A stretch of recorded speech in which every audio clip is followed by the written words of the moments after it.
Since foreign exchange rates can impact portfolio returns, investors should hedge this risk whenever possible. Currency ETFs are ideal for such a purpose. When's the right time to use currency ETFs as a hedging instrument against exchange risk? Consider the scenario.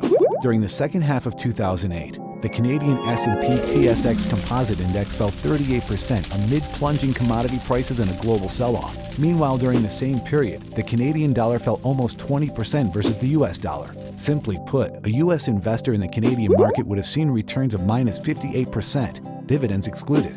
Say Joe, an investor from the US, put $10,000 into the iShares MSCI Canada Index Fund, an ETF that's closely correlated to the Canadian equity market. Joe also hedged the position by selling short 100 shares of the Currency Shares Canadian Dollar Trust, a currency ETF that reflects the price of the Canadian dollar in US dollars.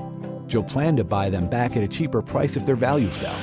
At the end of 2008, the iShares MSCI Canada Index Fund shares had fallen 47.4%, partially due to the drop of the Canadian dollar versus the US dollar. But the hedge Joe made with the currency shares worked out. Their value fell, enabling Joe to gain $1,800 on his short position. If Joe hadn't hedged, he would have lost $4,743 on his initial investment. Instead, his losses amounted only to $2,943. The bottom line is, changes in currency value can hurt portfolio returns. Savvy investors hedge their exchange risk during periods of unusual currency volatility, frequently using currency ETFs as their method of choice.